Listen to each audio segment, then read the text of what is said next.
Bismillahirrahmanirrahim. Bismillahirrahmanirrahim. Alhamdulillahi Rabbil Alamin.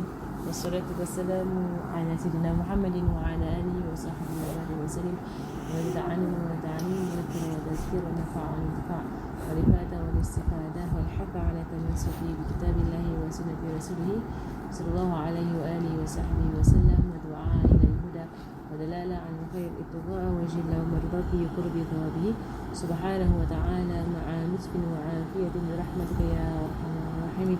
Allahumma nas'aluka al-'ilma laduni wal mashrab as-sufi al-hani wa habirani. Allahumma nas'aluka al-'ilma laduni wal mashrab as-sufi al-hani wa habirani.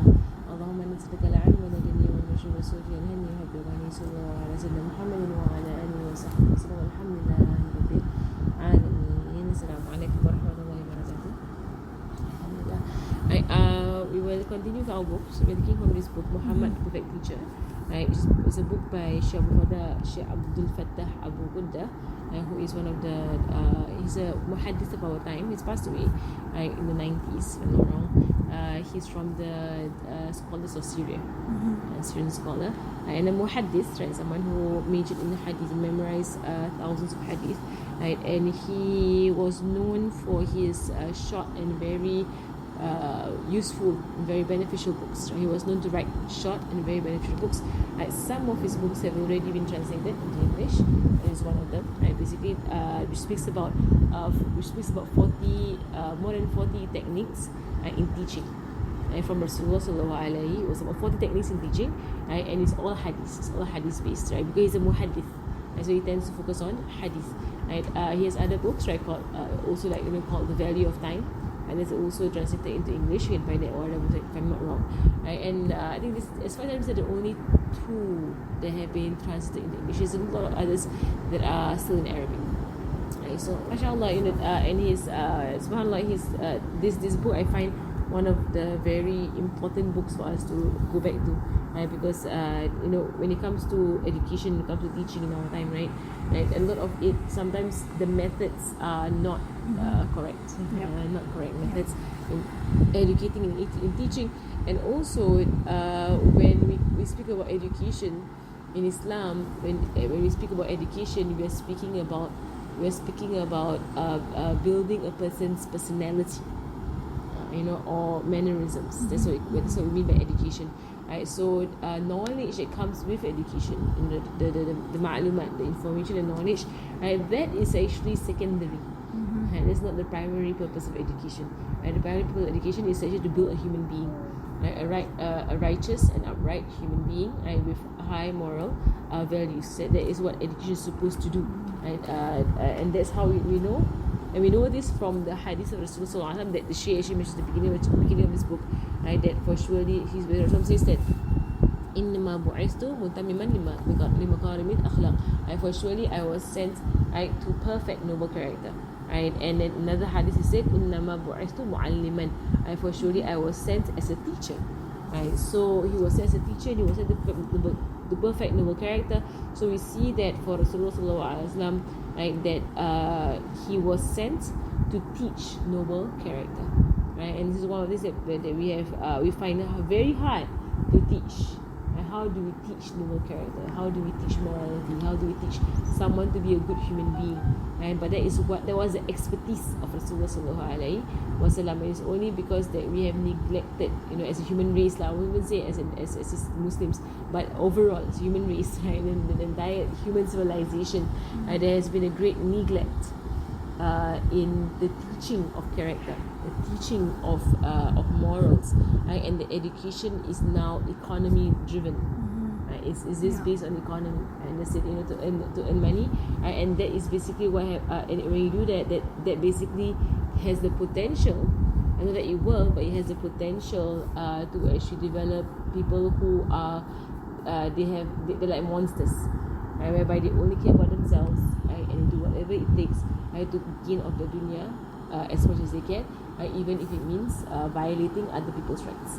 And that is what happens now when education comes without morals. It comes without morals, and that has happened in our time, and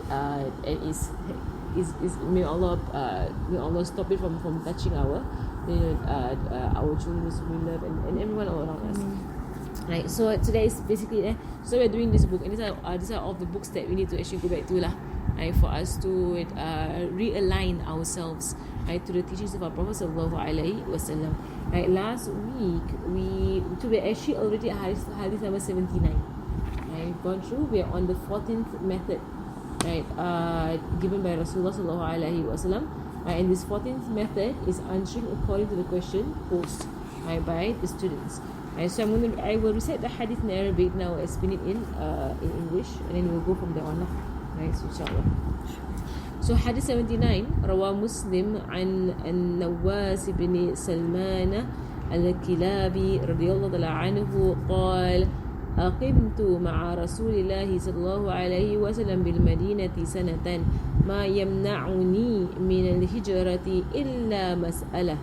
كان أحدنا إذا هاجر لم يسأل رسول الله صلى الله عليه وسلم عن شيء فسألته عن البر والإثم فقال صلى الله عليه وسلم: البر حسن الخلق والإثم ما حاك في نفسك وكرهت أن يطلع عليه الناس. تمام.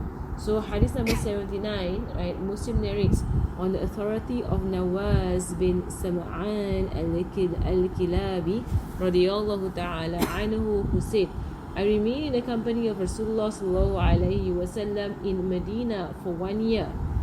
Nothing but the opportunity to ask questions prevented me from migrating out of Medina. Right? So basically he went there to learn from Rasulullah sallallahu alaihi wasallam, and he stayed there for as long as he can gain knowledge from Rasulullah sallallahu alaihi wasallam. If any of us had emigrated, he could not ask Rasulullah sallallahu alaihi wasallam any questions. Right? So there is so they realize that, right, the secret of being in a place whereby you have someone who is knowledgeable. So he said, I asked him about good deeds and about sin, and he replied, right, good deeds, good is to be noble in character, and sin is what causes uncertainty in your heart and you do not like people to become aware of it. And that is from Rasulullah sallallahu alaihi wasallam. This Sahabi lived in Medina as a visitor without regarding it as his new home. And the reason why he did not adopt it as his new home was his desire to be able to question Rasulullah sallallahu alaihi wasallam with regard to various aspects of Islam, because Rasulullah sallallahu alaihi wasallam was quite open with outsiders as opposed to the Muhajirun. Hence, their liking for outsiders to come to Medina in order to question Rasulullah sallallahu alaihi wasallam. It was quite open with outsiders as opposed to Medina. What does this mean is that Rasulullah sallallahu alaihi wasallam,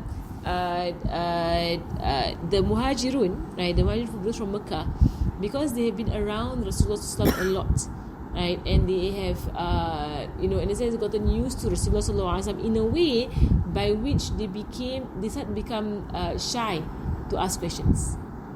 So those who were always around him, right, they actually became shy to ask questions, or they just think that sooner or later he will explain it anyway. Right. However, those who are new, those who come in, right, they tend to ask all questions. Right? And so the Muhajirun, they like it when someone new comes along.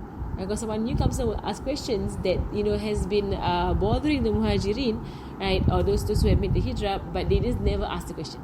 Right? So they like it when Bedouins come along, they like it when outsiders come along, right? So and they ask their questions because that is being in their mind, right? But they just don't ask it.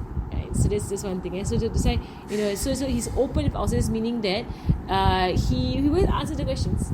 Right, so as opposed to the Muhajirun, because they are more on they prevent themselves from asking questions from Rasulullah sallallahu alaihi wasallam.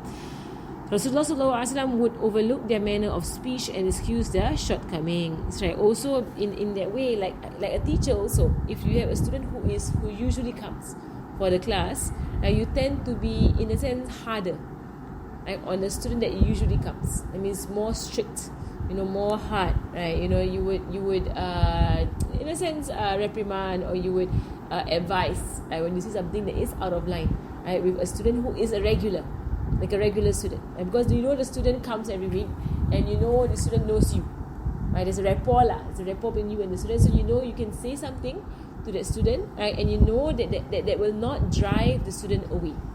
right? Because the person is a regular for the class, as opposed to students that come once in a while, right? You don't really know how they view things, and you don't really know what's their background, and nor do they know your way, right? Your way in the way you speak, because every teacher has their own way of speech, every teacher has their own character, and every student has their own background also, right? So if someone is new, right, for most teachers following the way of Rasulullah sallallahu alaihi wasallam, right, they hold back, right? They will teach and they will preach, right, but they will hold back because they don't know what they might say might rub the student the wrong way, and because they said it, right, the student will thereafter never come for the class ever again, that kind of thing, like because it was a one-off, one-off, right? So it's from hikmah, it's from wisdom, right, to not when it comes to amr bil ma'ruf and nahy anil munkar, right, commanding to what is good and preventing what is evil, right, it is to have wisdom, right, in a way, right? So so you don't, every time you see something that is not right, that you should really go up to a person and you say in their faces, because you don't know, like, what is their background, what they have learned, what they know, what they don't know, right? Because it could be that they don't actually know, right? So sometimes it is, and I always see my teachers, right, they will always they will hold back, right? They will ask a few questions, right, just to get a feel, of where this person stands in the religion, how much knowledge they have, what's their position, are they just beginning, like for example, if someone comes to the masjid and they wear the hijab, but it's maybe it's too short, right, or maybe it's see-through, right, or maybe it's or whatever it is, sometimes you don't know that this person, right, is still trying, she's not there yet, she's trying, it's been playing in her head to put on the hijab, right, she puts on one, and she's in a sense, you never know where people stand in regards to their religion. So sometimes when you go up front to a person and you see it in their face, right, this is not permissible, and what you're doing is wrong, what you're doing is, you might drive more than you pull, you might drive them away more than you pull them in. And there's a hikmah of Rasulullah sallallahu alaihi wasallam, also from Rasulullah sallallahu alaihi wasallam, this hikmah, and not to go up front and tell someone whom you have no rapport with, and there's no rapport being established, right? So you can't just do that, right? People might get hurt, or you never know, they might be having a bad day, right? You never know what you're doing to people, right? So for Rasulullah himself, right, when it comes to strangers, right, those who come in from outside, right, you will see him being, he's really gentle, so he's really very, very gentle, right, but you see him extra gentle, extra accommodative, extra forgiving. He's already forgiving himself, right, but he's even more, right, he will show a lot of leniency, right, on these people, because what is primary, right, or what is important is that you pull people in, right, and that is the point of amr bil ma'ruf and nahy anil munkar. When you want to command to good and prevent what is wrong, right, the point is to get people to do it, right? So if the way we're doing it drives people away, then you've missed the point, because then you're not doing amr bil ma'ruf anyway, but you say, no, I'm doing amr bil ma'ruf, or I'm doing nahy anil munkar, I'm preventing what is wrong, but if you forbid what is wrong and they don't actually stop from what they're doing, rather they get hurt and they run away from you, then you didn't forbid any wrong. You didn't actually do anything, right? And you say, no, if I say outright, they'll do what is right, right? Will they? Right? Will they is the question. So the ulama say, the whole point is to do it in a way that people actually will follow, or they will listen, and they will do as what you are saying. So if being direct will just chase people away, then being direct is not called amr bil ma'ruf and nahy anil munkar. Unless being direct will make them do what is right and forbid and stop on what is wrong. For some people, for some people, that when you say it directly, they will do it straight away. They will take it seriously, right? And there are people who won't they won't feel offended or whatsoever. Some people are like that, right? Then for them, then the way is to be direct. But for most people, that's not the way.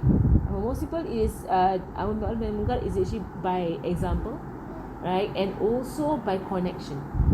That is actually your amr bil ma'ruf nahy anil munkar. Your commanding to good and forbidding evil is by connecting. You need to connect. Then without words, they will realize what is right and what is wrong. without words. They actually, but it's by connecting first. And for me personally, I have a lot of experience with people who are like that, whereby when I see things, and they come for class and they have whatever outward that they have of themselves, right? The thing on the teacher and also on the students who are around is to have the best opinion of these people, the best opinion of these people, right? No matter what you see of the outward, best opinion, and you treat them in that manner. You treat them, as if you treat them believing in yourself that these people are of, the saints, they are of the love and those beloved to Allah Subhanahu Wa Taala. You treat them in that way, and when you treat them in that way, that will actually pull their heart. So if they have any aversion towards, any law in the religion, or they have any difficulty, or struggle with any law in the religion, you will find, and this is from experience, you will find them. Give them some time, they will come. Without any form of resistance, but they will inch closer and closer and closer until one day you will see that they begin to show outward changes, but the inward is changing first, and that the kind of change is the one that is permanent, the one that is strong and everlasting, inshallah. So in the sense of subhanallah, so you see a lot of wisdom from Rasulullah sallallahu alaihi wasallam. So he will overlook their manner of speech and accuse their shortcomings. In this way, the muhajirun used to benefit from the replies of Rasulullah to the questions of the outsiders. It should be borne in mind that the muhajirun were not prohibited from asking the necessary questions about Islam. However, they hesitated to ask until Rasulullah unless there was a real need. It was more of shyness, because they're so used to it. So if especially I know of my students who are they're regulars for my fiqh class, for example, then I know some of them because I've gone through the topic before. so when we go through it again, and they actually have a question which they know I have spoken about it, I already addressed it before, but they forgot. They forgot what was the answer. I know that there are my students who will actually not ask, because they know she said it. And they know, because they're regulars, that if they were to ask, I will ask them back. They will ask, what's the hukum of this? I say, yes, what's the hukum of that? I said it before.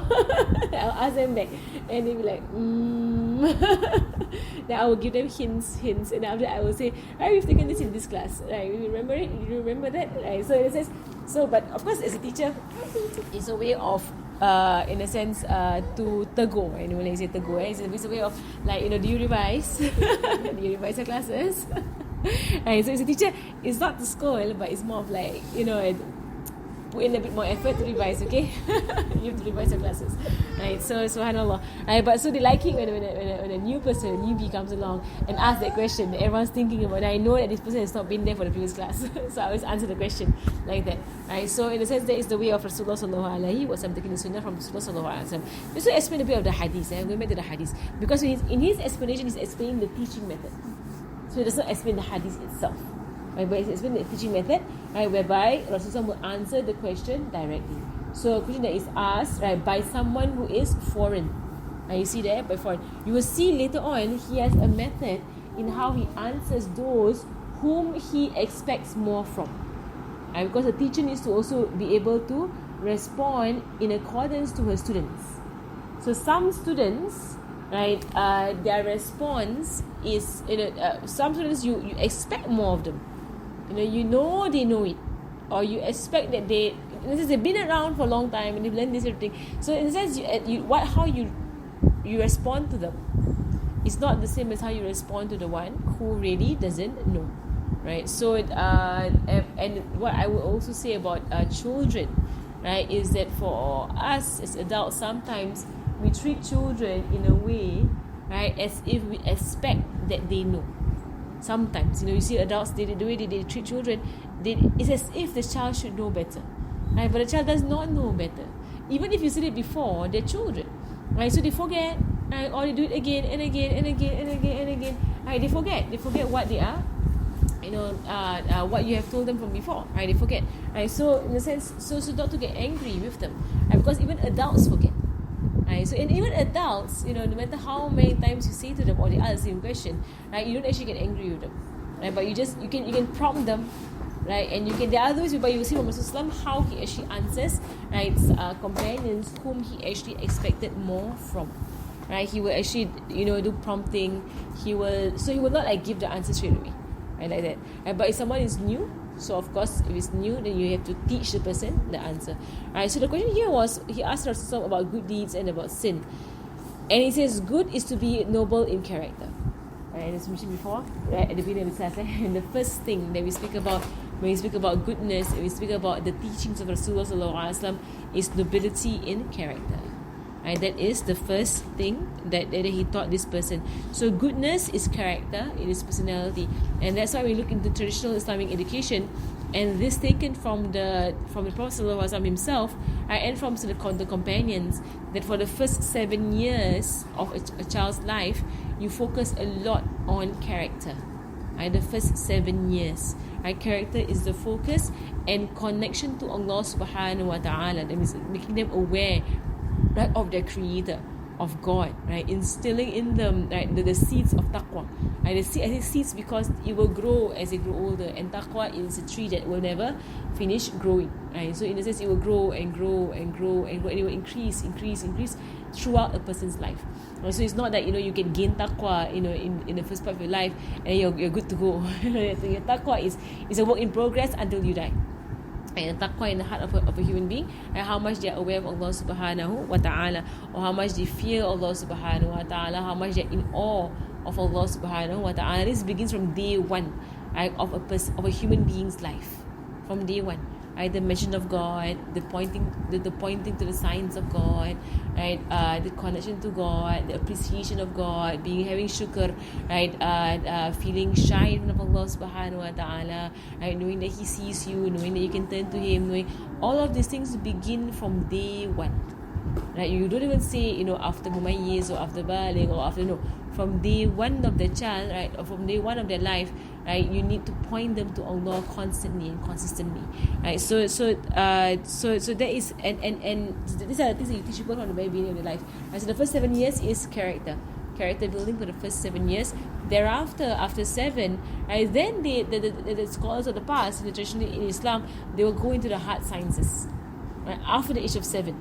Right, then they go into hard sciences. But the first 7 years, like for us in our homeschool, for the preschoolers, we focus a lot on character, right?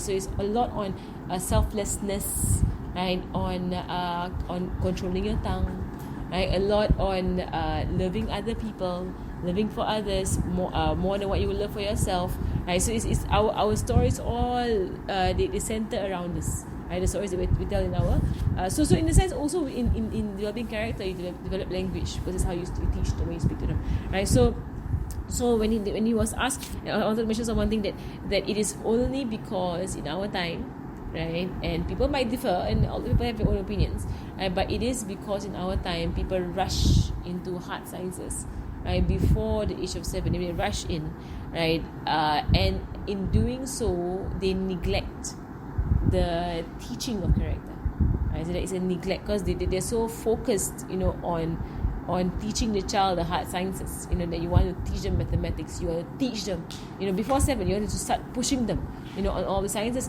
which they can pick up later on, it's okay, right? A person who picks up mathematics at the age of 9, can do as well, in fact better, right, than someone who picks it up at the age of 7 or age of 6 or age of 5. Right, because basically it comes with the maturity of the mind, right? So if you're going to do a PhD at the age of 12, right, they can learn very quickly, right? But if they're too young and you try to teach them, right, you keep repeating yourself over and over again, one thing, right, and you might also frustrate them over it, right? Actually, so if you notice, it actually comes with the maturity of the mind, and when the mind begins to mature, then they're able to absorb things very quickly, right, because of the maturity of the mind. However, character is from the beginning. Character, because shaitan will come to attack them and give them bad character from the beginning. So if you wait until they're older to teach them good character, you're losing out, because shaitan's not waiting. Shaitan from the moment they are born, he's going to start whispering to them, make them selfish, make them arrogant, make them look down on other people, make them whatever lah. Shaitan. So he from the very beginning, he's doing his whispers, right, into the mind of a child, to give them the worst character, right? So we need to start our work from the beginning also. So we got to give Shaitan a head start, in his trying to destroy the character of our children. Right? So it's only because of that. People are because they're so focused on the hard sciences that they neglect. Of course, if someone teaches the hard sciences, but they also don't neglect teaching character, right, in a child, and that's okay. Right? But the problem is that there is a neglect, right, in teaching of character from the very beginning. And so you have children who grow up and they go into primary school level, and you see bad character, right, in them, and they go, and this is carried, and the parents don't address this. There is no addressing of this bad character, of the raising of the voice, to someone who's older, even the way they sit, right, around people, right, in a very rude manner, right? So, or even the like for example, the rolling of the eyes, or even the arrogance, or whatever. Like you see these people, some children, they have this kind of character, and their parents don't actually, they don't see it important enough, right, to nip it, right, in the bud, to just stop it there. It has to be stopped, especially if they're older and getting older, and in late primary school, upper primary, and then going secondary school, and it gets carried up, right, into their adulthood, and you see people having terrible character in their adulthood, right? So subhanallah, right? Especially for me, especially the raising of the voice, right? Raising of the voice. There's really something about that from a very young age. I know they will start to scream and shout and this and that and demand, right? But we need to identify that these things are priorities, right? So you need to stop and hold the thing back and say, ask nicely, right? You need to do that, right? To make them on it and force them on it, and not allow them to carry on, with their shouting and screaming and wailing, right? That they will carry up into an older age, right? So of course, with every age there's a training, and the younger they are, right, the more they will show their nafs. The younger they are, and it should be the older they grow, the nafs should be more tamed and put under rein, right? But of course, we have even adults who up to an adult age, their nafs is nowhere near tamed or under reined, right, in any way at all, right? Because of the parents not being able to control it, right, or to teach it or to train it when it is young, right? That's why it is called training, right? You're training them on what is right, right? Because otherwise the nafs will bring them on what is not right. So goodness is what? It is noble character. And what is sin? Right? Sin is which causes uncertainty in your heart, and you don't like people to become aware of it. Now, what does this mean? Right? This means, right, uncertainty in your heart, right, meaning for the person who has very strong iman. So we're not talking about people, just a random person. We're talking about people who have strong iman and they have taqwa. Right? People with taqwa and with iman, right, when they commit sin, right, they begin to feel the pain of sin. There's another hadith where Rasulullah sallallahu alaihi wasallam, a man came to him and he said, Ya Rasulullah, right, some bad thoughts come to me. Bad thoughts come to me. I fantasize or I think of bad things, right, and it bothers me. What does that mean? Am I a bad Muslim? What does that mean? And there's some in the meaning of the hadith, he says that that is the light of iman in your heart. That is the iman that's in your heart, that you get bothered, right, by bad thoughts that come to you. You get bothered. You don't actually embrace these bad thoughts, and you allow and you relish the bad thoughts that come to you, right? Where you actually you feel bothered. Why does these thoughts come to me? And why do I keep thinking about doing all these bad things? Is sin, right? This is and to be bothered by sin, right, it is from the taqwa of the hearts. Right? To be bothered by sin is from your iman. That you see sin and you feel the pain, right? And it is actually true enough. Right? It is actually when someone does not have taqwa, right, or does not have an awareness of Allah subhanahu wa ta'ala, that sin does nothing to his heart, because the heart has become so hardened and so blackened, right? The heart has become so hardened and so blackened, right? And so it's become a rock, that when sin is in front of it or it commits sin, the heart feels nothing anymore, right? It is devoid of iman. Basically, it's become devoid of iman, and that's a very dangerous state to be in, because that's a form of blindness. That a person could be doing something heinous, or something, a terrible sin, right, but feel nothing of it, right? Because of doing the sin so much, right, the heart becomes so hard, right, they're unable to actually feel that it's a sin. So this hadith is applicable to someone of taqwa and someone of iman. This hadith said to your heart feel something, and uncertainty in the heart, right? In the Arabic it says haka. Haka, it means itching. You feel an itch. An itch in your heart. It's something that's not right. You feel it in your heart. But it's on someone who actually has strong taqwa. Not every human being. Right? So some human being, it is like, even when Rasulullah said, some human being is there's a story about the Sahaba whereby some of them said, there were three of them actually, said that, I will fast and I'll never break my fast. Another one says, I'll never go near my woman, my wives. Another one says, I'll pray the whole night and never sleep. And when Rasul heard what they said, he called them and he said that, hey, were you the people who said this? You will fast and never break your fast, and you will pray and you will never sleep, and you will never go near your woman. But Rasul says that is not piety. That isn't, because your body's ever right on you. He said, I fast and I break my fast. I sleep and I wake. I pray in the night, and I have wives. Right? So which means that this is my way, and my way is this way. So sometimes people, they go to an extreme, right, of so-called piety, and they say no. My heart tells me, right? My heart tells me, but that is not. There is maybe it could be a form of ignorance in the way of Rasulullah ﷺ. They don't understand what is the Sharia and what is the way of Rasulullah ﷺ. So you have on both extremes. You have those who are completely numb, right, towards any form of sin, and there are those who are on the other extreme, whereby they do more than what the religion actually asks for. They actually ask us of certain things, but they do more, right, which actually brings it to a fault. Sometimes, right? It brings it to a fault when other things are put at stake.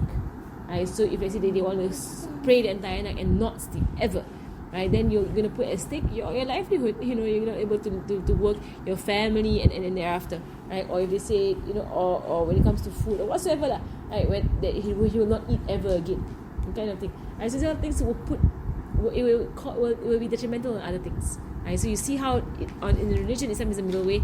There is an extreme, right? So when we say about the heart, the ones whose heart feel an uncertainty, or they feel an itch in their heart, we're speaking about those first and foremost having taqwa in their heart, or the iman in their heart, to know what Allah subhanahu wa ta'ala hates, and to hate what Allah subhanahu wa ta'ala hates, and that they have knowledge in this religion. They have knowledge in the Sharia to know what the Sharia actually asks for, right? The Sharia asks of, right? And that they don't go overboard in trying to be more pious, or in pushing the piety. They actually go to a fault, right, in thinking that it is piety, but it's not. And how do we know it's not? Because it's not the way of the Prophet sallallahu alaihi wasallam. It's not his way. That was not what he did. Right? So we understand that. So even like, so there are many things that we in the religion. So this is how we understand Rasulullah sallallahu alaihi wasallam. Right? And then he says here, and you do not like people to become aware of it. The people here refers to righteous people, right? Righteous people. Right? You don't want them to be aware of it, right? Meaning that you don't want them to see it. You don't want them to see the sin that you are committing. So like in the sense that this kind of hadith, right? So the ulama will say, like, if Rasulullah was there, right, will you do it? Right? If he was there, will you do it? Is it okay if he watches you doing it? Is it okay? Right? So if you answer to yourself, no, I would off it, or I would off the TV, or off the movies, or off whatever you're watching, and then that is a sign to you that what it is not right. Right? It is wrong. And whatever you are doing it.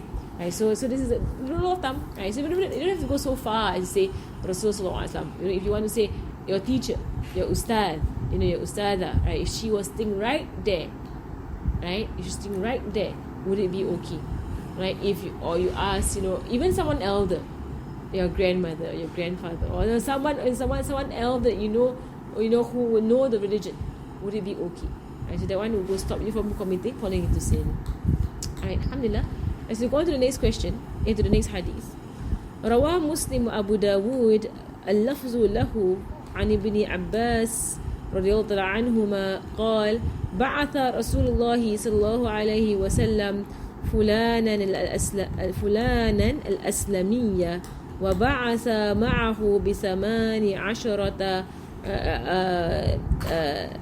بدنة فقال الأسلمي لرسول الله صلى الله عليه وسلم أرأيت إن أزحف علي منها شيء قال ينحرها ثم يصبغ نعلها في دمها ثم اضربها على صفحتها ولا تأكل منها أنت ولا أحد من أهل رفقتك. Right, so from Muslim and Abu Dawud, who narrate on the authority of Ibn Abbas anhu, who said Rasulullah sallallahu alayhi wasallam sent a person from Bani Aslam, right, so someone, he didn't know the name of this person, someone from Bani Aslam, together with 18 camels.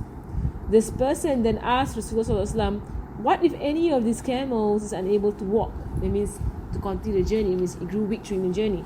What should I do? Should I still bring it along, or what can I do? And the man asks the question because he knows it's an amanah. He has an amanah, a trust in his hands, 18 camels to be brought somewhere. So he's wondering, what if I have to let go of some of the camels? Am I allowed to? They're not my camels. So do I decide?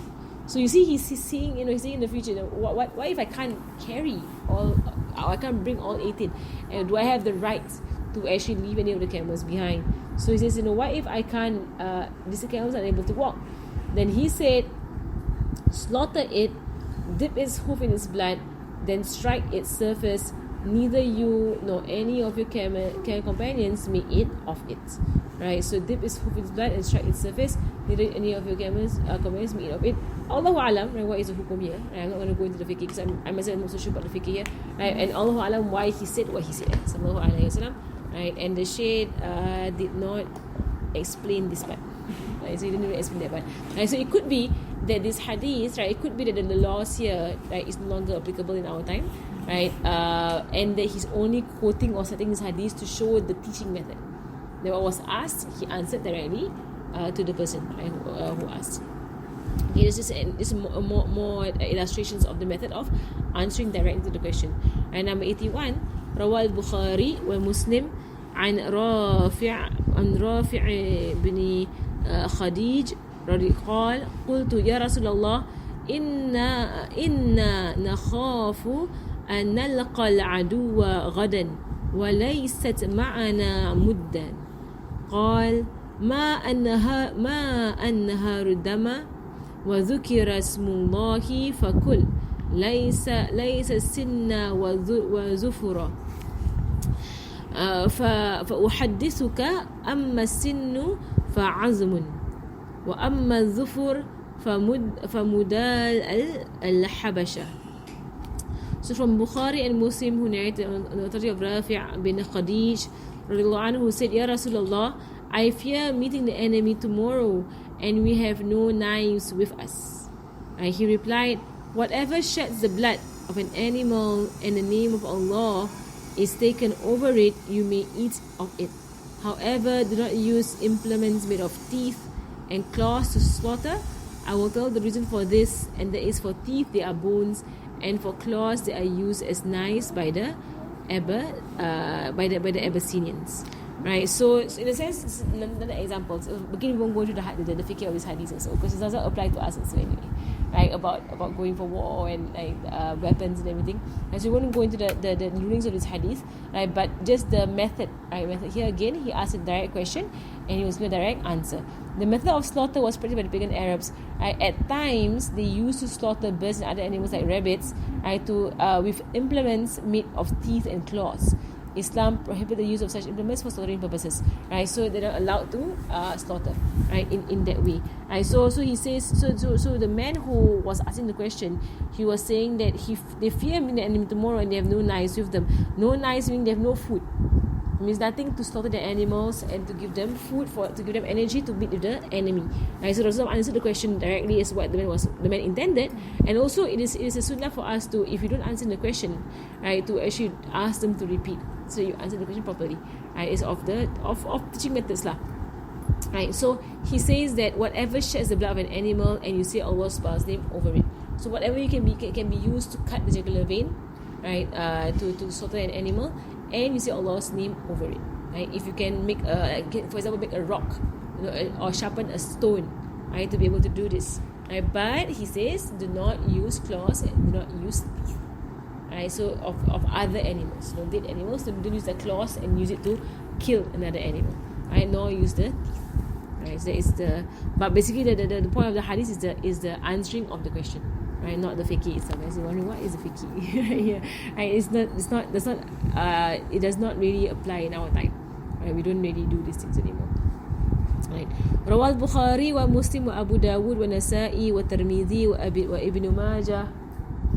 واللفظ للبخاري عن أبي ثعلبة الخشني رضي الله عنه قال: أتيت النبي صلى الله عليه وسلم فقلت: يا رسول الله،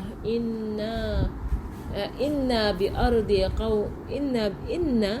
بأرض قوم أهل كتاب أفنأكل في آنيتهم وبأرض صيد أصيد بقوسي وبكلبي الذي ليس بمعلم وبكلب المعلم فما يصلح لي؟ قال: أما ما ذكرت من أنك بأرض أهل الكتاب فلا تأكلوا في آنيتهم إلا أن لا تجدوا بدا فاغسلوها وكلوا فيها. وأما ما ذكرت من أنك بأرض صيد فما صدت بقوسك فذكرت الله فكل، وما صدت بكلبك المعلم فذكرت الله فكل، وما صدت بكلبك الذي ليس بمعلم فأدركت زكاته فكل. رواية أبي داود هذا لفظها: يا رسول الله، إنا نجاور أهل الكتاب وهم يطبخون في قدورهم الخنزير ويشربون في آنيتهم الخمر. فقال رسول الله صلى الله عليه وسلم: إن وجدتم غيرها فكلوا فيها واشربوا، وإن لم تجدوا غيرها فرحضوها بالماء كلوا واشربوا. Bukhari and Muslim and Abu Dawud and Nasa'i and Tirmidhi and Ibn Majah narrate on the authority of Abu Tha'laba al-Khushani radiyallahu anhu, who said, I came to Rasulullah sallallahu alayhi wa sallam and said, Ya Rasulullah, we live in a place where the people of the book also live. Can we eat from their utensils? So in fiqh question, there is all our fiqh questions, right? Answering Rasulullah sallallahu alayhi wa sallam. And we live in a place where we hunt a lot. I hunt with my bow and with my dog, which is not trained as a hunting dog. And I also hunt with another dog which is trained as a hunting dog. What is correct for me? Rasulullah replied, as regards to what you mentioned about living with the people of the book, you should not eat from the utensils. Right? And this the footnote here, it says that it's because the impurity due to cooking pork in them and drinking alcohol in them. Pigs and alcohol are both impure, and it doesn't become impure because of them. Right? So people of the book, you're wondering, how come people of the book eating pork? By right in their Sharia, they should not be eating pork. And by right, those of the book, the Christians and the Jews, by right in their Sharia, there is no pork and no alcohol. By right. But they changed it, right, basically. Right? So they said to eat. But those who are really staunch, orthodox ones, they will not touch pork, especially the Jews. They will not touch it, and their rulings are very strict. Right? However, alcohol has entered into what they have changed to become permissible. Right? So like for me personally, right, while I know people who do eat kosher, right, for me, if the meat is kosher, it is halal for us, the meat. However, if products are kosher, like chocolate or ice cream, or when they have the kosher sign, it's a cake or heart or something, the signs of kosher, right, I stay away. Right, I stay away because of the possibility of alcohol. Right, similarly for vegetarian, and similarly for vegan, right? Because vegetarian and vegan, both of them do not eliminate alcohol as a possibility. Right, so for me, the food itself, if I know that the meat is kosher, or if I know that the food itself, if I can see the way like you buy fish or something like that, right? Okay, fish is not vegan, right? If you buy salads, vegan of course lah, vegetable. But basically chocolate or ice cream or whatsoever that is in a packet, and there's ingredients in there, and also show of the ingredients. Or you go to a shop and they say, oh, we are vegan, right? Or we are vegetarian, and they have dessert that is being served. Dessert is very dangerous because dessert tends to have alcohol. Dessert. Right? So for me, I stay away from especially desserts, right? Because if it's not halal, and because of the possibility of them using alcohol, they use rum sometimes, they use wine sometimes for the flavor, right? To give, and so you never salad dressing. There's about rum and wine, right? And also the vanilla, right? The vanilla is, I've seen some vanilla essence. My friend bought at the time. She just bought the vanilla essence. Not essence, extract. No, I know it's called extract. The one that comes with alcohol, right? The one that comes with alcohol. So she bought this vanilla, and there was a pot in it, vanilla pot, and then on the ingredients 78% alcohol. And then I was like, why in the world do you buy this? And she said, it's vanilla. No, it's alcohol. Right? And I showed her, and then she said, oh yeah, it's alcohol. So in a sense, sometimes you don't know what vanilla they use also, like what kind of vanilla they use. Right? So when it comes to desserts, for me, I have a very high level of was-was when it comes to desserts, right? Because of the possibility of alcohol. So I disagree. If people say, oh, vegetarian, or sign vegetarian, or got sign vegan, or got sign kosher, right? I can eat. I disagree because they do not eliminate possibility of alcohol unless you're very sure that they don't use alcohol. Right? Then eat it out for if you would like. Otherwise, keep to the halal signs if you want to be safe lah. Right? But if you're going overseas, and I know in certain countries there is no concept of halal sign, right? Especially in the Muslim world. In the Muslim world, there is no concept at all of halal sign, right? And what is unfortunate is that when I was in studying even, right, and in Syria, they would import foods because to them everything halal. Everything is halal. So they will import foods without actually checking. And they have no clue about all this E471, E476, they have no clue like what all these things are. So for them, they just import stuff. Right? So when we are in the land, we see all this new stuff coming in as imports. We tell them, you must read the ingredients. Is the chocolate in there? Is the alcohol in there? You must read the ingredients. Assume that chocolate is halal. Chocolate is not innocent. Chocolate contains a lot of stuff in there. Right, that makes it the way it is. Right, so we never know. So for us, just to be clear that from this hadith is simply people of the book, right, while their meat is halal, the way they slaughter the Jews, the Jews, the way they slaughter is halal, right, under our Sharia, right, but they do not abstain from alcohol, right, and the Christians, we know they have placed pork, right, into their diet, right, whereas it is not in their original Sharia, but they have brought it in. Right, so for them, of course, from them we don't take their food lah. Right, even their slaughtering methods also, there is no guarantee, right, how they actually slaughter. Right, so Rasulullah says here, right, as regards to what you mentioned about people of the book, do not eat from their utensils if you have no alternative. I have no choice. I wash them thoroughly and then eat from them.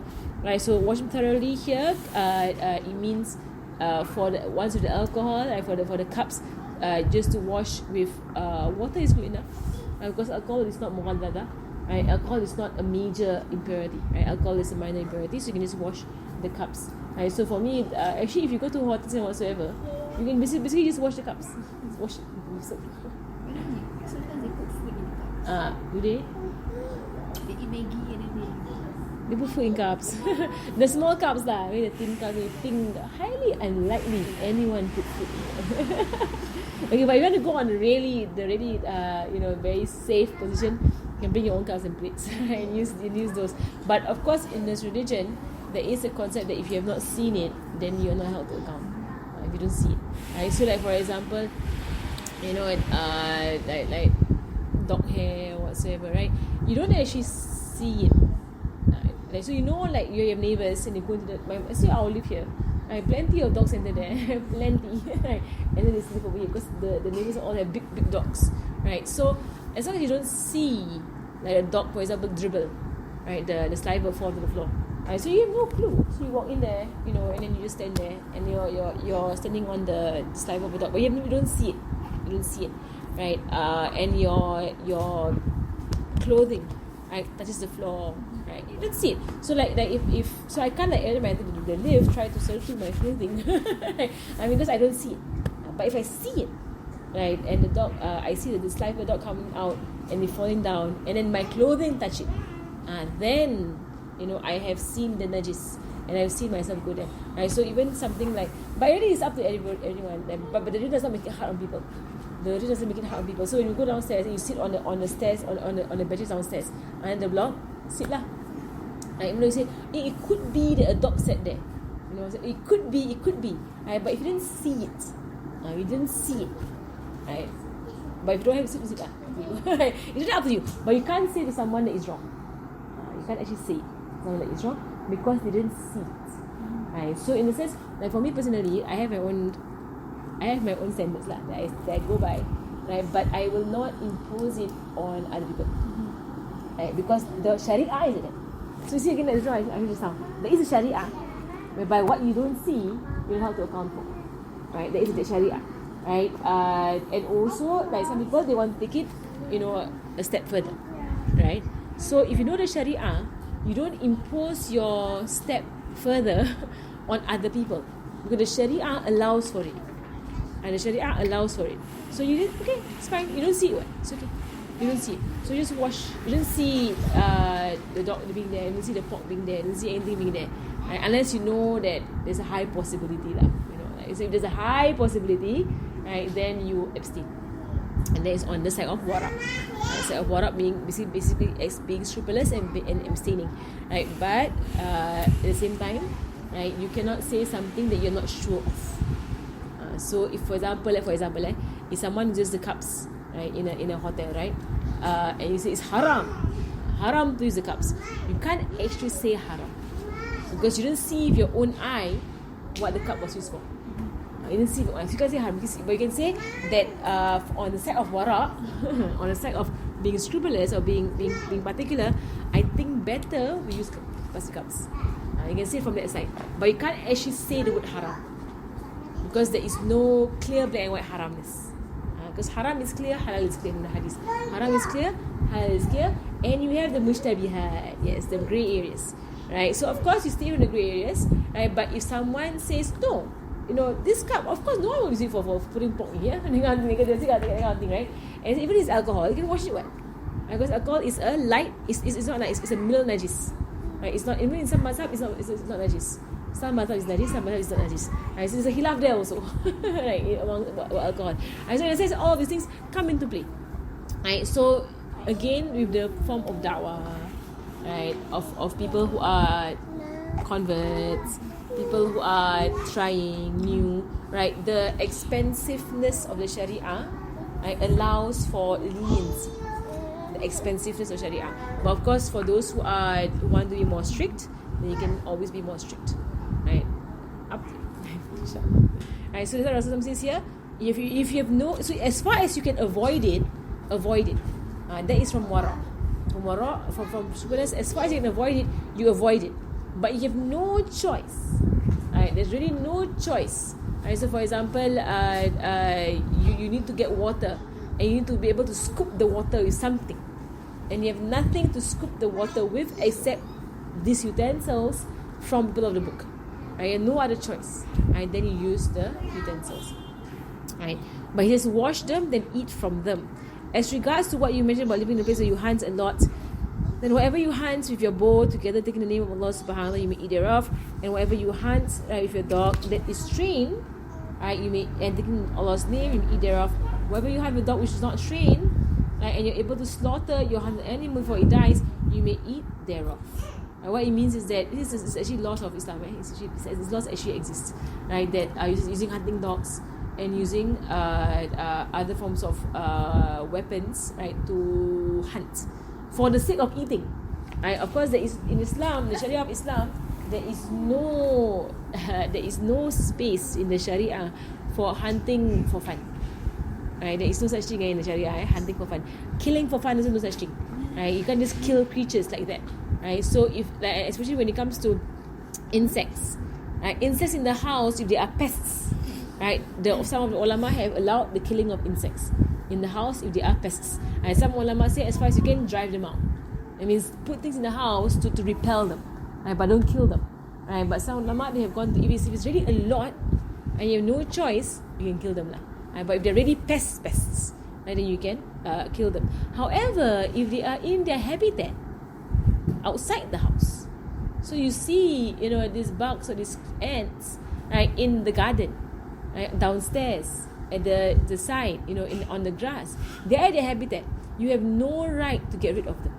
They're in their habitat, right? So there is no right. You can't touch them. They are where they're supposed to be, right? So you're supposed to go there and kill all the ants, or destroy the ant house, or destroy the mound that the ants make. You can't do that, right? However, in the house, if you have an infestation of ants, right, and you don't have the patience to try and drive them out, you want to just kill them off, right? Some of the scholars have given the permissibility because of them being pests, right? That is of the thing. However, hunting is only allowed for food, right? Hunting is only allowed if you want to actually eat these animals. And hunting for game, right? Hunting like that is haram. You can't just go out there and kill animals. It's haram in Islam. Subhanallah.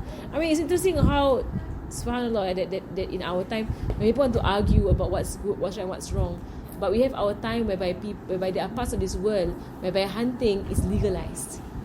And you're wondering, why in the world is hunting legalized? Like, why must we legalize hunting? Like, why? Is it so necessary that we have to legalize hunting as human beings? In parts of the world whereby they have wild areas, they have areas where it's allowed to hunt there, and it shouldn't be allowed lah. If it's not for food, it really is. There's no reason why human beings must hunt besides having it for food. Right, so he says here, so if you're going to eat them, then you're allowed to, but say Allah's name, if your dog is trained and if you are using a weapon. However, the dog is not trained, then you need to get to the animal before the animal dies.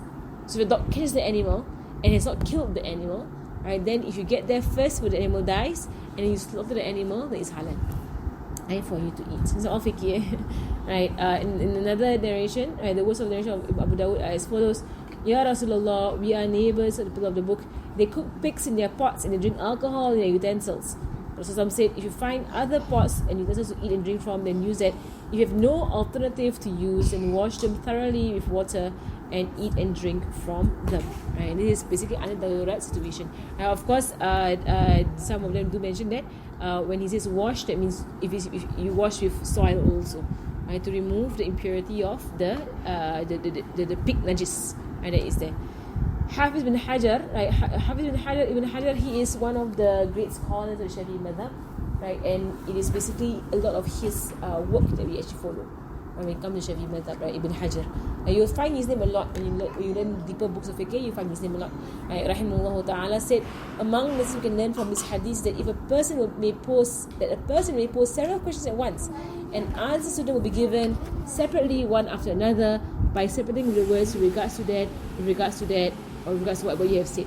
So the sunnah of Rasulullah to actually, when he answers questions of people, to mention which question first and answer. And so with regards to that, right, so in a sense there is a way by which he teaches his companions. Alright. Number 15, replying to more than what was asked. Right, it's a way of teaching us, replying more than what was asked. And even sometimes, like for me, when people ask fiqh questions, I will answer the question, but I know there are situations in there that didn't occur to them that might happen to them. So because it didn't occur to you, or you never have come across situations, you don't know to ask the question. But as a teacher, we know that you're missing out on some parts. So then we will answer more than what is being asked, and that is the way of Rasulullah sallallahu alaihi wasallam. I'll show you a few of the footnotes here. So if you mention Allah's name at the time of using your dog, which has been trained for a purpose of hunting, you may eat an animal that is written down, that is from fiqh, sharia. If a dog is not trained as a hunting dog, you may not eat a hunted animal unless you yourself slaughtered it before it dies. It's all from fiqh. It's all fiqh. Okay, number 15, replying to more than what was asked. At times, Rasulullah SAW would give a more detailed reply than what was asked for. He did so when he felt that the questioner needed to know more than what he had asked. This again shows his profound kindness and consideration he gave to his students and to those who came to seek knowledge. Right. So here Rasulullah says here, the hadith Rawa al-Imam al-Malik fi al-Muwatta wa Abu Dawud wa lafzu lahu عن أبي هريرة رضي الله عنه قال سأل رجل من بني مدلج النبي صلى الله عليه وسلم فقال يا رسول الله إنا نركب البحر ونحمل معنا القليل من الماء فإن توضأنا به عطشنا فنتوضأ بماء البحر أفنتوضأ بماء البحر فقال رسول الله صلى الله عليه وسلم هو الطهور ماؤه وحل ميتته.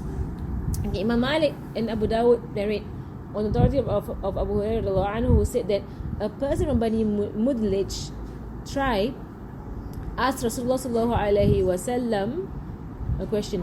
He asked, Ya Rasulullah, we sail upon the sea. We are sailors. We sail upon the sea and we carry very little drinking water with us. So his question, if we do wudu with this water, we will experience thirst. There's not enough water to do wudu and to drink. So should we make wudu with sea water? Can we use sea water to make wudu? And so he says it's a good question, because they want to bring enough water for wudu and drinking, because all around them is water. So if we can use the sea water for wudu, that will help us a lot, right? As opposed to having bring it along, right? And drinking and be by the water they bring along. Rasulullah says that replied, the sea water is extremely pure and its naturally dead is lawful. So he added an answer, right? Because he saw the sailors would benefit from knowing that flesh from the sea is halal. Right? Whatever is from the sea is halal. Right? So even though he didn't ask, can we eat the animals from the sea?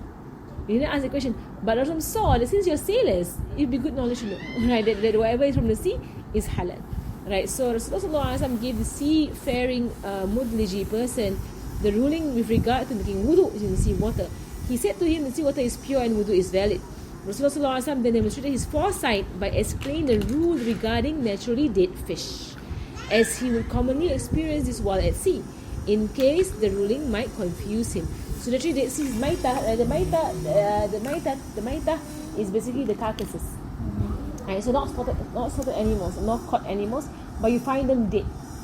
So from the sea, anything that is dead can be eaten, because it's from the sea. We know that anything from the sea is halal, for us to eat. Right, so it is naturally that fish is lawful. This addition in his reply is very important because it explains the purity of seawater, even if anything dies therein. Right, so the seawater is not soiled or affected by dead creatures within the sea. It's not. Right, the seawater is pure to use no matter what is in the sea. Even if you see a dead pig in the sea, you can still use it to wudu. You can. It is permissible, right? To use it to wudu, right? To do wudu. So it also explains the permissibility of that which dies therein, right? Permissibility of eating that which dies therein. Having knowledge of this is necessary for a seafarer because he may need to eat such dead fish at some time or other, either by choice or under compulsion when he has no other food. He can therefore eat thereof and store it without any doubt. The explanation of Rasulullah displays the excellence of his teaching method and how he would equip a student with all the information that he would need. So you see that, so he included, so that he saw that it would be important for him to know this information, and he added that information down. Right, so number 84, the hadith.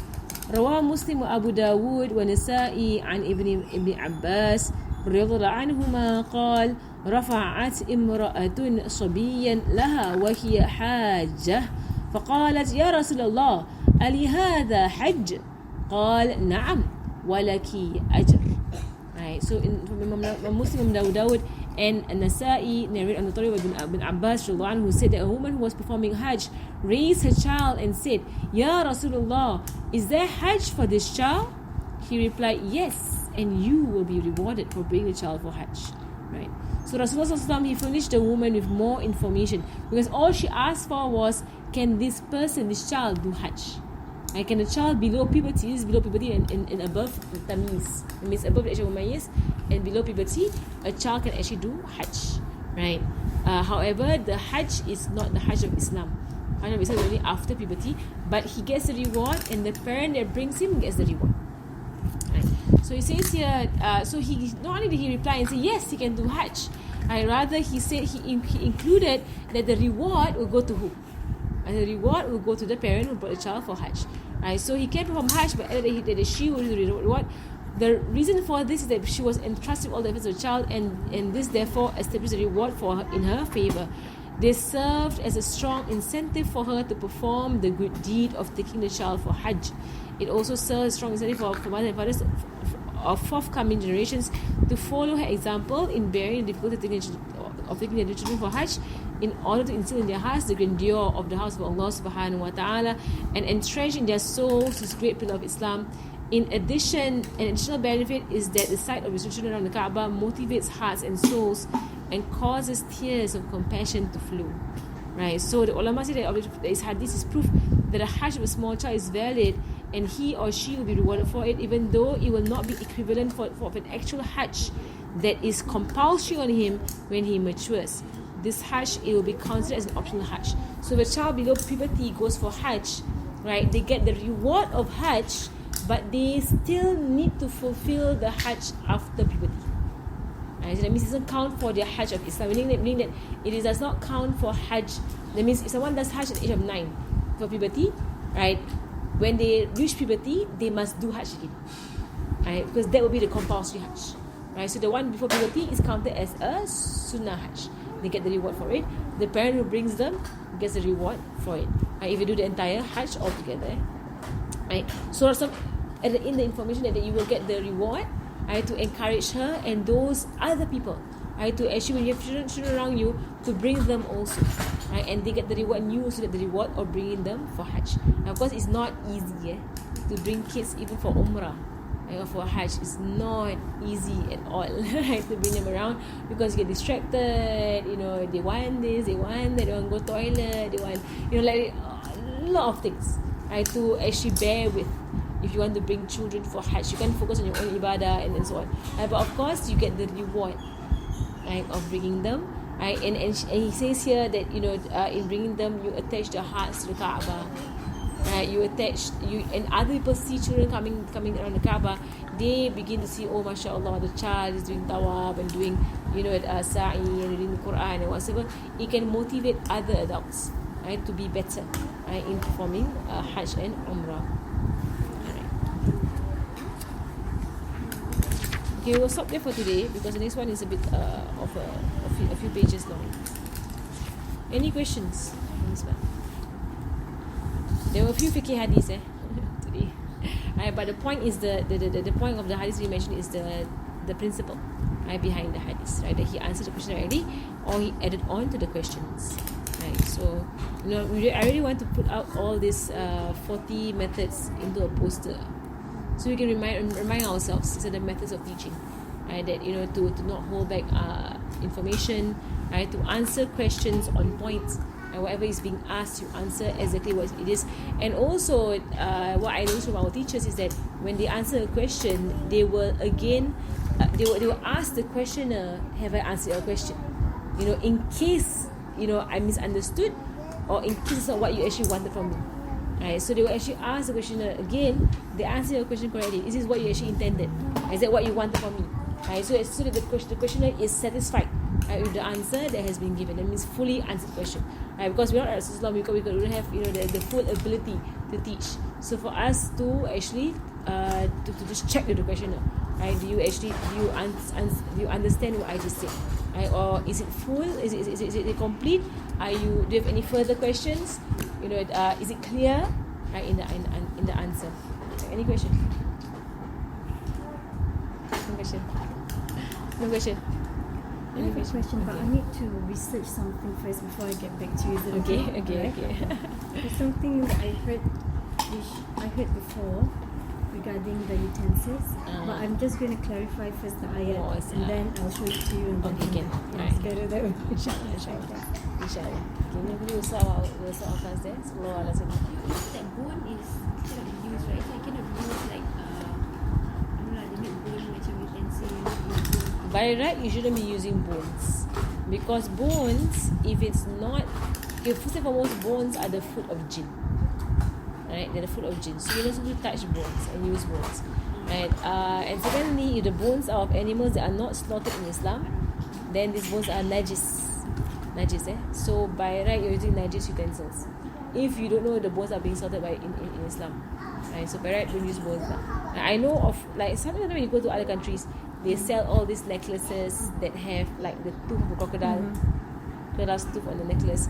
Najis, It's a najis, right? So sometimes you see Muslims buying these things and they wear the necklace and it's like cool or whatsoever, and then they pray, right? And then they carry najis because the crocodile is not an edible animal. So the tooth of the crocodile is najis, right? So there was one Sahabi Omar, he was given like a staff, a tongkat, a staff, right, that was made of ivory. And someone gave him ivory, very expensive, tongkat from Africa.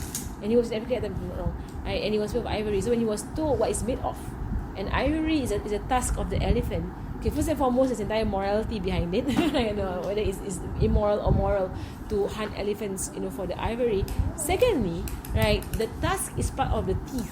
There's the two canine teeth of the elephant coming out. Right, this is the elephant's teeth. The tusk is the teeth of the elephant. Right, so the elephant, right, it's not halal. Right, we don't slaughter elephants. It's not halal. Right, so which makes this ivory not halal, and in fact najis. It's from the dead part of an animal. Right, so Habib was given once this staff from ivory, and he was on a boat or something. Or on a ship. Right, when he went up to the top of the deck of the ship, and he said that he took the ivory and he flung it into the ocean. And he got rid of it because, in a sense, it's najis. You can't even give it away. It's najis. You can't even give someone else najis. You can't sell it. Also, God, it's najis. So in that case, like if it's ivory, it's ivory. I thought it was. I don't know what piano is called, but in a sense, there is also a morality behind it also. That how many elephants did they kill to do that? Right, so, and they could very well use other materials. I'm sure they have like synthetic materials and whatsoever kind. So in a sense, and also if you want to bring it all together, like for the sake of music, like killing the elephants and and all those things, like you didn't bring all together the morality of it, right? Even think about it, kan? He was like, right? Is it justified? So Is it justified? Like, ivory, like macam decoration is all not like It's najis. You're basically having najis in your house. It's najis. Right? So not only is it not encouraged, I mean, from a form of najis, you're not supposed to even buy najis. Right? There's a law against buying najis. Right? And also at the same time, there is this thing about the moral uprightness of the ivory trade. That in of itself the Muslim should be staying away from, right? So there's a lot of things about these situations, right? That would actually all point towards us feeling uneasy with these things and stay away from it. Inshallah, stay away from it. But it's najis, najis. Right, we stop there. Sallallahu ala sayyidina Muhammadin wa ala alihi wa sahbihi wa sallam. Alhamdulillahi rabbil alamin. Al-Fatiha. Anna Allah yarzuquna ilman nafi' wa amal khas musta'in dalal al-huda wa yusalli bi qawl an-nabi sallallahu alayhi wa alihi wa sahbihi wa sallam wa ila arwahi mu'alimin mashayikhina wa dhawi al-huquqi alayna wa ila hadrat an-nabi Muhammad sallallahu alayhi wa sallam. Al-Fatiha.